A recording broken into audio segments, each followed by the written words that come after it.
If you were a kid in the early 2000s, you might know the connection between this piece of plastic and the band The All American Rejects.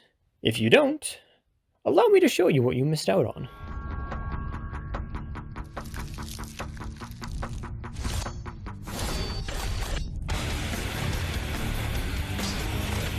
I don't know, it's pretty cool and all, but I don't see the thing working underwater. Plus, it even works underwater.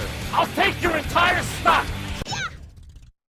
Bionicle was a very popular LEGO franchise back in the early 2000s. It was so big that it was actually what saved the company from bankruptcy. It had a great running for a good 10 years, and spawned many generations of sets, all with an overarching story that was told through the buildable action figures, movies, and even comics and novels. Seriously, this story was actually really cool, but along with the books and movies, like any other successful franchise, Bionicle also spawned several video games. And LEGO is no stranger to video games. They've been making them for years, and many are beloved classics, like LEGO Racers and LEGO Island, and of course, all of the many games that Traveler's Tales has made. But what of the Bionicle games? I played a few of them as a kid, and I have a lot of fond memories of them. But were they really any good? Or are my memories being tinted by nostalgia? Well, there really is only one way to find out for sure, and that is to go and play every single Bionicle game that has ever been made. And what better place to start this journey than at the beginning, with Quest for the Toa on the Game Boy Advance. Quest for the Toa was released back in 2001, the same year as Wario Land 4 and Super Mario Advance 2. And when people got their hands on this game, their reviews were not the most positive. But I don't like to take other people's words on something, I like to get my own opinion. After all, some people think that My Sims is a bad game. And I mean, have you seen My Sims? How can that game be anything but a masterpiece? Surprisingly, you get to customize and name your character in this game. That's a fun detail that they didn't really need to include. But it was an odd choice since we were playing as a canonical character that's supposed to look like this, and his name is... Chikua! I always thought it was weird, choosing a character's name when they already have an actual name. It just kinda seems rude to me, but that's not really the point here. Let's play the game. First impressions? This is definitely a Game Boy Advance game. They went with a top-down, isometric, 3D style of gameplay, which plenty of games have done, and is executed decently here, with some obvious drawbacks. This game has platforming, and the jumps can sometimes be a bit... well, just take a look at it and you tell me what you think. What was that? Your primary ability to fight is throwing projectiles, which mostly works, but it can be a little difficult to line up your shots. And then there's just your field of view. You can only cram so much on a screen at a time, and it can make it very difficult to see what's coming up when you need to be jumping off of the screen. But again, this is the Game Boy, and that's just kind of par for the course. So what's the story here? It looks like the Turaga, or Village Elders for those not privy to the biological chronicles, have gone missing along with their Toa Stones, which contain all of the legends that the people have. Luckily, we're here to help. So now we have to travel to each of the 6 villages, save the Turaga, and get back their story rocks. And our first stop is the underground village of Onukoro. Alright, we enter the village and it looks like they're in a bit of trouble. Not only has their Turaga gone missing, but their fruit tree has been poisoned as well. Now it's up to us to rescue the Turaga, restore the tree, and locate the missing Toa Stone, so that once again they can tell their campfire stories. And this is where we begin to see the gameplay pattern. Each zone functions basically in the same way. Save the Turaga, then go get the stone, and then find the 2 tree seeds for each village as a side objective to get more health. Each village has a minigame that needs to be played in order to progress, but you don't actually have to win the minigame, you just play it. And unfortunately, that's about all there is to say. Not much changes for the rest of the game. You travel through areas that all feel the same, with the only change being the color of the ground and the amount of enemies that they throw at you. It doesn't take long for the game to turn into an absolute slog. Too many enemies and way too many wonky jumps. There is way too much jumping in this game for how broken it is. This was the first Bionicle game ever made, and with it being on the Game Boy Advance, there is only so much they can do with the limitations. Still, the system should not be used as an excuse. There are plenty of great games on the Game Boy. I'm just sorry to say that this isn't one of them. But this isn't the only Bionicle game on the Game Boy. Oh no. There's much more. Maybe there's still a chance for a good Bionicle game on the GBA. Maybe things can be better in the next GBA title, Matoran Adventure. They decided to take a different approach with this game, going with a 2D side-scroller instead of an isometric 3D. Does it work any better? Well, no, it really doesn't. The gameplay is simple enough. You've got a double jump, you can throw a disc to attack. You've got a Taraga buddy that can press buttons, and can do this for some reason. Seriously, how are they able to do this? They never hinted that they could do something like this in the movies, and if they were capable of doing this, why didn't they ever use it? Well, it's already 4:30. I think I'm going to bed. Moving past that, this all sounds fun. I have seen plenty of great platformers with even simpler mechanics, but the platforming here just doesn't work very well. Once again, everything is just too close. It's impossible to see where you're going, making it very difficult to react to any obstacles. And the camera moves around so much that it's almost nauseating. Just look at this. It should not be this difficult to make these very simple jumps. There is way too much going on this tiny little screen, and it all ends up being a jumbled mess. Each level comprises of you finding a Taraga, then getting to the end of the stage, solving a few Switch-related puzzles along the way, and then fighting a boss at the end of the level. The Bow-Rock are scattered around each level, and they are made out to be some kind of big threat. But they are so annoying to fight that I just ignored them instead. The first boss fight was really easy, just a few telegraphed attacks, and the boss itself looks terrible. By the time I made it to stage 2, I was already burnt out. I feel like I have already seen everything, and if there is anything else to see, I don't really care to just stick around to find out. Let's move on to the next game. Maybe if we get the Toa involved, things will be a little better. They are the legendary heroes after all, so let's jump forward a few years and check out Maze of Shadows. Well, it's different, but I don't think I can say that's a good thing. This game is a turn-based RPG, complete with 6 playable characters, each with their own unique abilities inside and outside of combat, a sprawling overworld full of puzzles to solve, and a dark and chilling story about a shaky alliance with one of Makuta's most sinister creations. Sounds interesting? Well, it isn't. I'm sorry to say this, but I'm really not impressed with this game. I was excited when I heard this one was going to be an RPG. I love RPGs, and there's some great ones on the GBA. Mother 3, Mario and Luigi, and of course Pokemon are all fantastic games that prove that you can still have a great game, even with the limitations of the Game Boy. But what we have here is pretty lackluster. The different puzzle mechanics and swapping between the different characters feels clunky, and the battle UI is unintuitive, boring, and really obnoxious all at the same time. All this combined with a story that is only worth continuing to see how bad it is, and you've got a game that I don't think is worth playing. Yep, I'm done with this one. These Game Boy games are really starting to take their toll on me. Do I have any more left?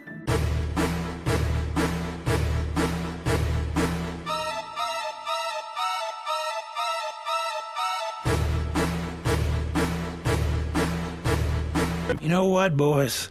This place reminds me of a song I wrote called I Ain't Going There No Way, No How. I can already tell by just looking at this game that I do not want to play it. That platforming and camera angle looks atrocious, and I've seen enough of that today already. Luckily for us, this isn't the only version of this game. It also got a PC and home console release as well. So I'm just going to ignore the GBA version and move on to the far superior GameCube version. It's time to play the first official 3D Bionicle game, Bionicle the Game. Now this is a game that I am quite familiar with. I played this game a lot as a kid and I loved it. At its core, this is a 3D platformer, with only one collectible to be grabbing and a simple yet interesting combat system. You attack by firing auto-locking projectiles with limited ammo, and the only way to get energy back is to either stop and charge it up, or use a shield to block incoming attacks and absorb them, kind of like Ness in Smash Bros. Now this leads to some fun combat where you have to swap between defense and offense. and you have to watch your enemy's movements to react to their attacks instead of just spamming the attack button. Yes, enemy attacks are predictable, so it's not difficult, but it does add a bit of complexity to the combat and actually makes you think. The levels themselves vary, and usually introduce new mechanics each stage, although some of the stages are definitely better than the rest. The better stages are all the ones that stay as 3D platformers, like the lava, water, earth, and air stages. These are great, and they all have their own unique mechanics to keep things fresh and make each character play differently, and all the environments look really good for a 2003 game about brick bots. And the music in this game is actually fantastic, with a lot of varying pieces that all fit in the levels really well.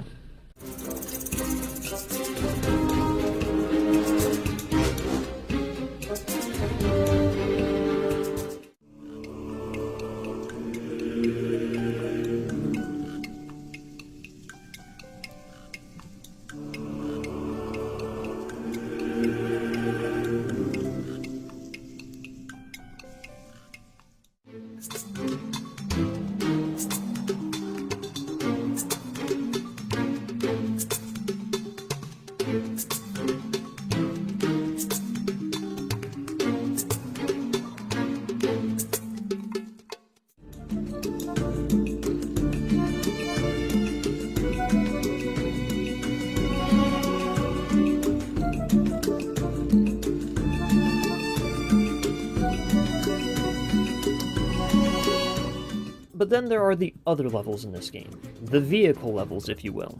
Chase levels that find you on snowboards, or surfing on lava, with slippery controls and really unforgiving time limits. And a minecart level with even more wobbly controls, and a really loud and obnoxious pickup sound that you will be hearing constantly. I really hate this level. It's a shame that almost half of the game are these weird vehicle levels. The whole game only has 8 stages, and the last stage is a boss fight. This game always felt like it was meant to have more, but because of time constraints or a budget, this is what we got. It's a bit disappointing, but I digress. No point crying over things that could be. For the first officially released 3D Bionicle game, they could have done worse. And I do mean to stress officially released 3D game, because there was another 3D game meant to be released in 2001, a full 2 years earlier than this one, and it was actually supposed to be a direct sequel to the GBA title, Quest for the Toa. But the game was cancelled before it could even be finished. Only 2 early alpha builds of the levels were ever made. And thanks to the internet and passionate fans, these levels were released to the public in 2019, so we can now have a little taste of what that game might have been like. Okay, here we are on the beach. Just a little lore for you, the Toa are the heroes of the Matoran, but the Toa were not always around. And this game is about them first arriving on the island. So when the Matoran first see them, they are horrified by these colossal beings, and rightly so. This guy has giant claws, and he sounds like this. Now that's a voice you can trust. Speaking of voices, the way the Matoran talk in this game is easily the best part of the game.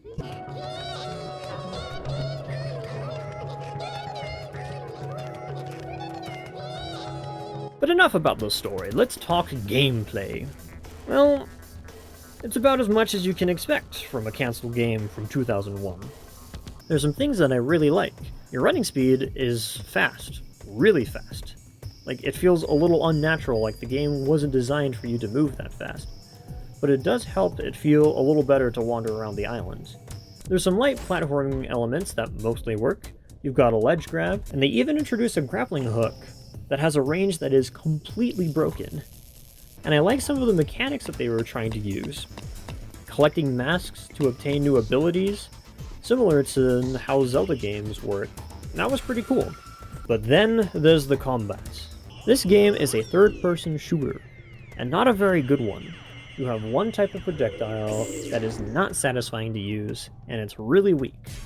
And some of the enemies you fight are completely broken, especially these little pieces of unholy plastic. They are tiny, fast, and hard to hit, which by itself isn't really a problem. Plenty of games have challenging enemies like this. But these guys don't have any collision. So when they hit you, they stay inside you. You can't run, you can't jump, you just get stun locked, and it sucks. Unfortunately, the bosses are the same way, just big enemies that rush at you way too quickly, clip into you, and then stun lock you to death. I was only able to kill these bosses because their health didn't reset every time I died. You just respawn in the boss room, so it would just take me 10 deaths to kill them. Alright, let's just see what the other playable character is like. Oh, I get it. She's the water Toa, so when she talks it sounds like splashing? Okay. And she plays exactly the same. Only difference is she does a nifty little flip when she jumps, and she can swim! And after just a few minutes of experimenting, it's clear to see that they had not ironed out all the bugs with swimming. Try as I might, I could never figure out how to dive back into water after I had resurfaced, which means I got soft locked in this cave. And another time, I tried to walk back into the water, and I sort of clicked between two realities, and soft locked again. Okay, I think that's enough of this game. Very flawed, but obviously it was never finished, so for what it's worth, I say it's good. There are some cool concepts, and it was fun to see some of the locations from the Game Boy title show up in 3D. It's an interesting game, and I think it's one that's worth checking out. And while we're on the topic of third-person shooters, let's talk about another third-person shooter game that Bionicle made. One that was actually released, and this one was even made by Traveler's Tales. You know, the people that I mentioned earlier. The ones that have pretty much monopolized the LEGO video game market. LEGO Batman, LEGO Harry Potter, LEGO Lord of the Rings, LEGO Indiana Jones, LEGO Marvel, LEGO Incredibles, LEGO Pirates, LEGO City, and freaking LEGO Star Wars. Their games speak for themselves, and they made Bionicle Heroes back in 2006, the same year as LEGO Star Wars 2, the original trilogy. So this was one of the earlier titles that Traveler's Tales made, but it still has some of the mechanics that we have come to expect from their LEGO games nowadays, with one pretty obvious difference. You get a shotgun.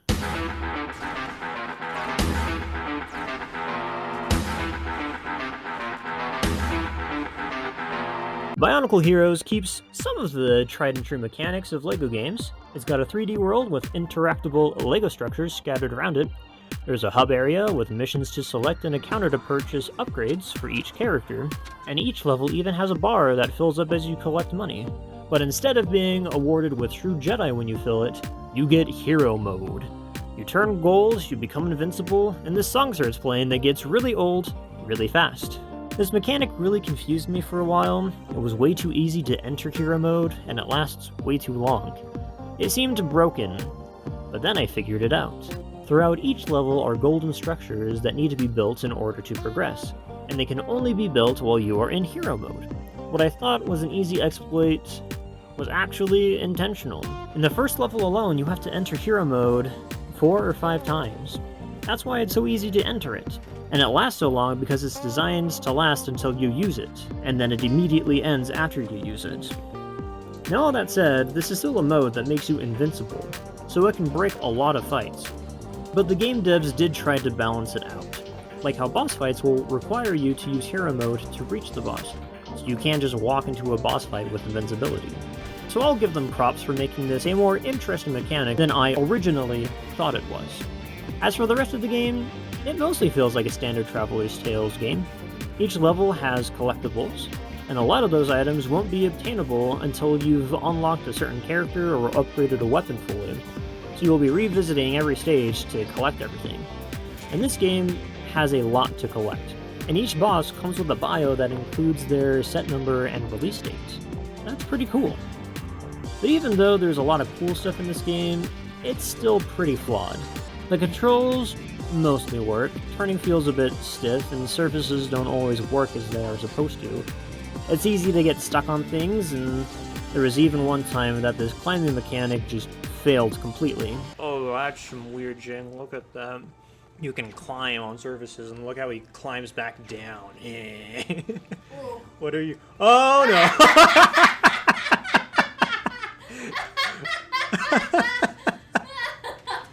That's not supposed. They're looking up.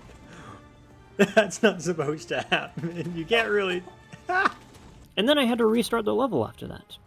Okay, so maybe this game wasn't that much better. It still feels like the most well-built game so far, but I'm not sure how much that means at this point.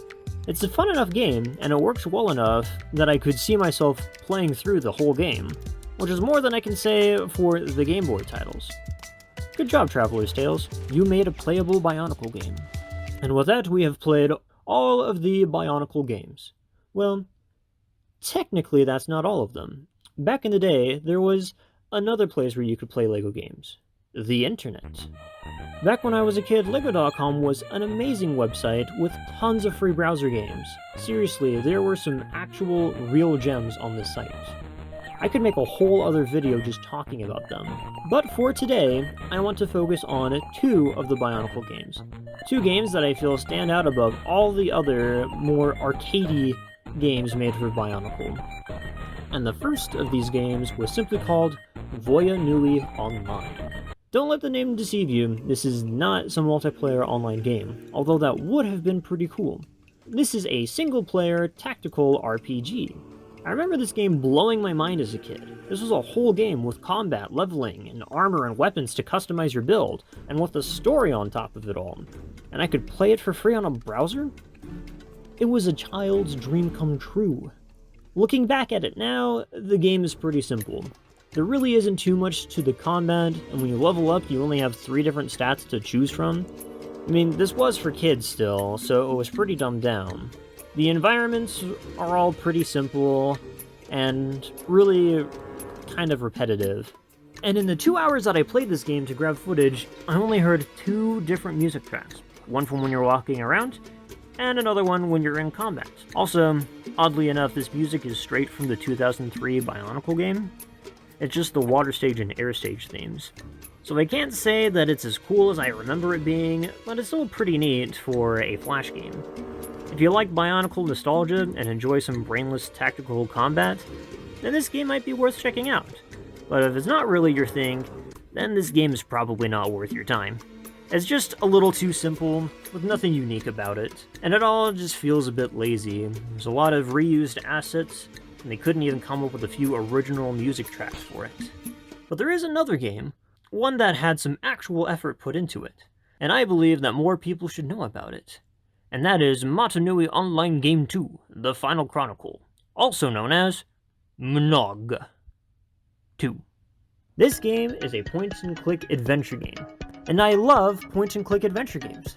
Humongous Entertainment was a big part of my childhood, and I still go back and play some of the games today. You play as Holly, a Matoran that has been picked to be a Coley champion for her village, and your task is to travel the island and beat all the other teams, so that you can play in the championship in the brand new stadium built in Takoro. You know, like the beginning of the movie? Spoilers, that's you. So we already know that we're going to win. However, we cannot simply challenge all the teams and expect to win. We haven't actually ever played Coley before. So we need to do some training first. We train by exploring and finding people who are willing to give us some advice. Sometimes we just need to find them, and other times they will require you to help them with something first. Most problems are pretty straightforward and only requires you to wander around until you find what you need. You just have to make sure you check everywhere and talk to everyone. The game isn't very big, and there really isn't too much going on, but there is usually some relaxing music playing, and there are some really pretty shots as you are wandering across the island. There's even a few spots that build a bit of mystery and intrigue. If you're a fan of Bionicle or a fan of point-and-click adventure, I would recommend this game. It's just a really relaxing experience. And there you have it. That's the history of Bionicle video games. Not quite as glamorous as I was hoping, but there were a few decent titles in there that I wouldn't mind going back and playing through completely. It's a bit sad that Bionicle didn't get the same treatment as the other LEGO properties, especially with how big Bionicle used to be. But not all is grim for the fans of Bionicle. While the LEGO company has seemed to have lost interest in continuing to make new games, the Bionicle community has definitely not. There are not too many fan groups out there who can be lucky enough to say that not one, but 2 fan games are being developed, and have even received permission to actually publish those games.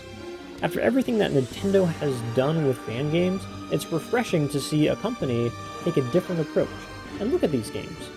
It's truly a great time to be a Bionicle fan. Sure, the past has been pretty rough, but we've got games to look forward to, and they look very promising. All we have to do is patiently wait.